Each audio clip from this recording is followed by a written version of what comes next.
Hello everyone, मैं हूँ आपकी एस्ट्रोलॉजर एंड हीलर संजीवनी पांडे। कैसे हो आप लोग? होप आप सब लोग अच्छे होंगे। मेरे चैनल वीडियो फॉर्चून 555 पर आपका स्वागत है। आज जो ये वीडियो मैं बनाने वाली हूँ, ये वीडियो आप जो भी 12 राशियाँ हैं उन सभी राशियों के ऊपर ये वीडियो होने वाली है। इस वीडियो में हम देखेंगे कि जो मई मंथ है, मई मंथ की जो प्रेडिक्शन है वो मैं करने वाली हूँ इस पंचांग के थ्रू। इस पंचांग को आप देख सकते हैं। मैं टैरो से प्रेडिक्शन नहीं करने वाली हूँ, मैं पंचांग में देख करके आपकी राशि बताने वाली हूँ। इसके साथ साथ मैं राशि के साथ साथ डिवाइन की गाइडेंस आपके लिए क्या है, आपको क्या करना चाहिए, क्या नहीं करना चाहिए, डिवाइन की तरफ से आपको क्या गाइडेंस मिल रही है इस महीने, मैं वो भी बताऊँगी। इसके साथ साथ आपकी लव लाइफ कैसी रहेगी, जनरल लाइफ कैसी रहेगी, ये भी मैं बताऊंगी। इसके साथ आपको क्या रेमेडी करनी है, आपकी राशि के अकॉर्डिंग क्या रेमेडी इस महीने में आपको करनी होगी, वो रेमेडी भी मैं इससे देख के बताऊंगी। तो जुड़े रहिए, वीडियो के एंड तक देखिए। और जो भी आपको रेमेडीज़ वगैरह करवानी हो, अगर आपको पर्सनल कुंडली बनवानी हो, पर्सनल कुंडली से आपको राशिफल दिखवाना हो, या पर्सनल कुंडली के अकॉर्डिंग अगर आपको रेमेडीज़ चाहिए, तो उसके लिए आप मुझे डिस्क्रिप्शन बॉक्स में मैंने अपना व्हाट्सअप नंबर दे रखा है, आप मुझे व्हाट्सअप नंबर पे कांटेक्ट कर सकते हैं। सिर्फ व्हाट्सअप कीजिएगा, मैसेज कीजिएगा, कॉल मत कीजिएगा। तो आई होप मैंने बता दिया वो सब। मई मंथ की प्रेडिक्शन की रीडिंग होने वाली है, जितनी भी राशियाँ हैं सब राशियों की जनरल लाइफ, पर्सनल लाइफ, उन पे रीडिंग होगी। साथ ही साथ हम डिवाइन की गाइडेंस और आपके लिए रेमेडीज़ भी देखेंगे। तो आइए शुरू करते हैं। तो आइए देख लेते हैं कि मीन राशि के जातक के लिए मई का मंथ कैसा रहने वाला है। आपके मंथ के स्टार्टिंग में परिवार के साथ कुछ मतभेद हो सकता है, परिवार के बीच में कुछ समस्याओं का आपका परिवार के साथ सामना करना पड़ सकता हो सकता है कि कोई बात हो जिस बात से आप अग्री ना करें, तो आपकी और आपके परिवार के बीच जो डिसएग्रीमेंट है उसकी वजह से कोई प्रॉब्लम हो सकती है, थोड़ा सा वाद विवाद हो सकता है परिवार के साथ महीने के शुरुआती दिनों में ही। आपका जो बेकार का भाग-दौड़ रहेगा, आप किसी काम के लिए जाओगे, अगर मान लीजिए आप अभी जॉब के लिए ढूँढ रहे हैं, बार-बार इंटरव्यूज़ के लिए जा रहे हैं, आप बेकार में बार-बार जाएँगी, तो आपकी बेकार की भाग-दौड़ लगी रहेगी, लेकिन आपको वहाँ से एक्सपेक्टेड जो है ना प्रॉफ़िट एक्सपेक्टेड आपका काम बनता हुआ नज़र नहीं आ रहा है। आपको धन लाभ में कमी रहेगी। अगर आपने कहीं इन्वेस्टमेंट किया है, तो वहाँ से आपको प्रॉपर प्रॉफ़िट नहीं मिलेगा। अगर आपकी सैलरी आ रही है, तो हो सकता है कि आपको सैलरी आने में वो डिले हो जाए, अभी आपको टाइम से ना मिले। अगर आपका अब व्यापारी है, तो अगर आपने अपना कोई सेल किया हुआ है, आपका वहाँ पैसा रुका हुआ है, तो पैसा आने में भी आपको थोड़ी प्रॉब्लम हो सकती है। बेसिकली आपका जो धन लाभ के जो स्रोत हैं उसमें कमी नज़र आ रही है।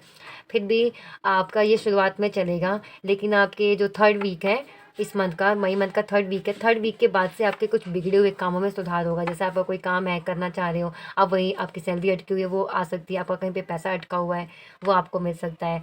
आपकी सेल नहीं हो रही थी, आप बहुत ट्राई कर रहे थे, आप व्यापारी हैं और आप बहुत ट्राई कर रहे हो कि आपकी जो सेल है वो बढ़ जाए, नहीं बढ़ रही थी, तो वो आपको थर्ड वीक के बाद से कुछ चीज़ों में आपको सुधार नज़र आएगा। परिवार में कुछ शुभ मंगल काम भी संपन्न होंगे। कोई परिवार में कोई काम हो सकता है, जैसे कि कोई हवन हो गया, कथा करवा लिया या जागरण करवा लिया, या फिर आप कहीं बाहर चले गए घूमने, धार्मिक स्थल पर आप पूरे परिवार के साथ चले गए, तो इस चीज़ में आपका खर्चा हो सकता है। नए लोगों के साथ आपका संपर्क बनेगा मई मंथ में। कुछ नए लोग आपके जीवन में जुड़ सकते हैं। अगर आप सिंगल हैं, तो हो सकता है कि आपकी लाइफ में किसी की आपके रोमांटिक पर्सन की एंट्री हो जाए। अगर आपका ब्रेकअप सिचुएशन चल रहा है, तो हो सकता है कि आपके एक्स आपकी लाइफ में वापस आ जाए, तो आप नए लोगों से, ये तो एक्स की बात है, नए लोगों से भी आपका संपर्क हो सकता है, या कोई गया हुआ भी आपकी लाइफ में वापस आ सकता है। विदेश संबंधी जो काम है उसके प्रति आपका रुझान बढ़ेगा। अगर आप छोटे लेवल का काम कर रहे हैं और अगर आप मान लीजिए अपने ही ज़िले में कर रहे हैं, तो आपको मन होगा कि आप इस काम को एक्सटेंड करके आप अपने राज्य तक लेके जाइए। अगर आपका राज्य तक, स्टेट तक सीमित है, तो आपके मन में अगर आप उसको क्या कहते हैं, स्टेट आगे आगे अलग अलग स्टेट में अपने काम को आप एक्सटेंड करें। और अगर आप काम कर रहे हैं, तो आपका मन होगा कि मैं अपने इस काम को फ़ॉरेन तक लेके जाऊँ, अपनी इन्वेस्टमेंट आप फ़ॉरेन में करने की सोच सकते हैं, आपके मन में ऐसे विचार आ सकते हैं। तो ये आप लोगों की जनरल लाइफ रहने वाली है मीन राशि के जातकों के लिए। अब आइए हम देख लेते हैं कि मीन राशि के जातक के लिए रेमेडी क्या है, क्योंकि मीन राशि के जातक पर शनि की साढ़े साथी चल रही है। तो उस हिसाब से आपको क्या करना है, आपको करना क्या है कि प्रत्येक गुरुवार को केले के पौधे का पूजन करना है। प्रत्येक गुरुवार को, अगर आप व्रत नहीं कर रहे हो तो फिर भी आपको गुरुवार के दिन केले के पौधे की पूजा करनी है और भगवान शंकर की पूजा करनी है। भगवान शंकर की पूजा करते समय आपको क्या करना है कि जल में, जो जल आप शिव जी पर चढ़ाएंगे उसमें हल्दी मिलाइए। हल्दी मिलाकर के ओम नमः शिवाय का मंत्र पढ़ते हुए बेलपत्र चढ़ा के तब पूजा कीजिए। शिव जी को आपको जल जो चढ़ाना है उसमें हल्दी मिलानी है और ओम नमः शिवाय मंत्र का जाप करते हुए बेलपत्र चढ़ा करके शिव जी की पूजा करनी है। ये आपको प्रत्येक बुधवार को करना हो, पूरी साल ही करना है आपको ये पूजा। आपके लिए शनि के साढ़े साथी है आपके ऊपर, मीन राशि के जातकों के ऊपर, लेकिन आपको शनि की कोई रेमेडी नहीं करनी, आपको केवल शिव जी की पूजा करनी है। तो ये थी आप लोगों की रेमेडी। आइए अब देख लेते हैं कि आपकी लव लाइफ कैसी रहने वाली इस मई के महीने में। आइए देखते हैं कि आप मीन राशि के जातक के लिए उनका ये लव लाइफ कैसा रहने वाला है इस महीने में। इस महीने लव पार्टनर के साथ कुछ बातों को लेकर आपकी अनबन हो सकती है। किसी बात को लेकर अगर आप अग्री नहीं कर रहे या वो अग्री नहीं कर रहे इस बात को लेकर, तो थोड़ी बहुत अनबन आप दोनों के बीच हो सकती है, जिससे आप दोनों में दूरियां बढ़ सकती हैं। किसी डिसीजन, मानो आपको कोई बोलते हैं कि आप हाँ या ना का जवाब दे दीजिए, कोई डिसीजन को बता दीजिए और आप डिसीजन को टाल रहे हैं, तो इस बात से थोड़े से डिस्प्यूट हो सकती हैं और दूरियां बढ़ सकती है। आपके इस व्यवहार के चलते कोई दूसरा व्यक्ति इसका लाभ उठा सकता है, आप इस बात को ध्यान रखिए। अगर आपके पार्टनर के साथ किसी भी बात को लेकर अगर वाद विवाद हो रहा है, आप दोनों के बीच में दूरियां आ रही हैं, तो कोई तीसरा बैठा है जो इस दूरी का पूरी तरह से फ़ायदा उठा सकता है। तो इस बात का आपको ध्यान रखना है।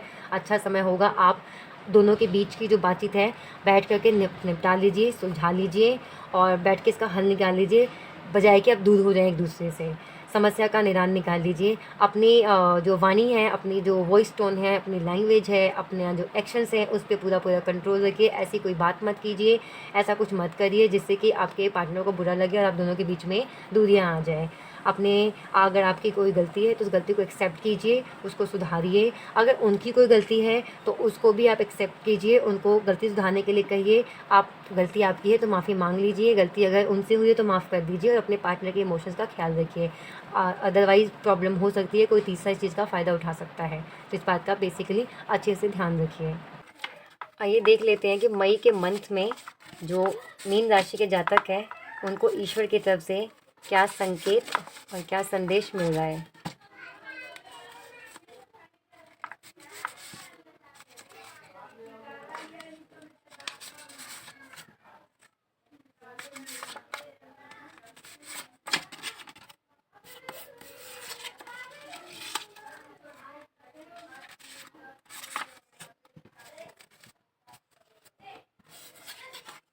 Let go.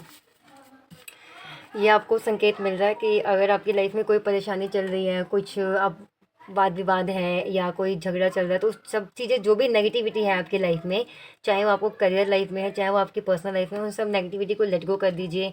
अगर आप नए रिलेशनशिप में जाना चाहते हैं लेकिन अभी आप पास्ट में उलझे पड़े हैं, तो पास्ट को लेट गो कीजिए, तभी आपको नई लाइफ मिलेगी, तभी आपको अबंडेंस मिल सकता है। अगर आप पिछली चीज़ों को लेकर के बैठे रहेंगे तो आप अपनी लाइफ में कभी आगे कुछ कर नहीं पाएंगे। तो अगर आपको अपनी लाइफ में आगे बढ़ना है, चाहे वो किसी भी एरिया ऑफ लाइफ में बढ़ना है, तो जो भी पीछे की चीज़ें हैं, जो भी नेगेटिविटी, उसको आपको लेट गो करना है। Don't stop.